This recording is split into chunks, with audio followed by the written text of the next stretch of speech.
नांदेड़ में इनामी जमीन पर बीजेपी एमएलए राजेश पवार की जानिब से कब्जा करने की हो रही कोशिशों के खिलाफ नौघाट मस्जिद की इनामी जमीन के मुतवल्ली सैयद जियाउद्दीन इनामदार ने आज दफ्तर जिला कलेक्टर इहाते में अपने जिस्म पर केरोसिन डालकर खुदसोजी करने की कोशिश की।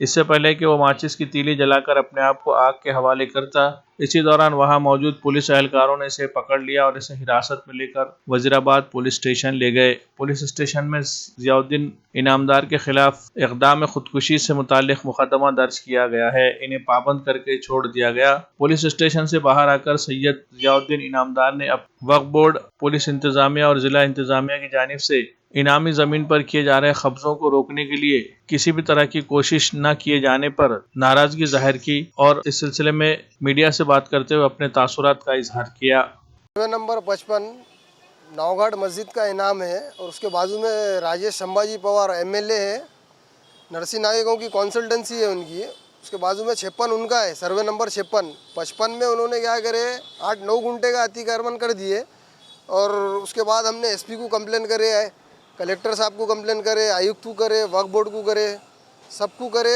आज 6 महीने से कंप्लेन कर रहे हैं हम, कोई रिजल्ट नहीं मिला। उन्होंने जेसीबी ला के तार फेंसिंग तोड़ दिए, सब कर दिए उन्होंने, आज तक भी कोई रिजल्ट नहीं मिला। उसके बाद आखिरी में ये स्टेप उठाना पड़ा मेरे को, जो आत्मदहन का था। अभी भी किसी का फ़ोन नहीं आया, किसी का आश्वासन नहीं मिला अभी भी। और ये पूरी मिली जुली भगत है, टाउन प्लानर, नगर पालिका के कुछ कर्मचारियाँ हैं, ये लोग मिल के ये ऐसे काम कर रहे पूरे इलीगल। वो आमदार है बोल के और उनका सब चल रहा, आमदार है बोल के कोई सुनावनी नहीं हो रही। आज 6 महीने से परेशान हूँ मैं।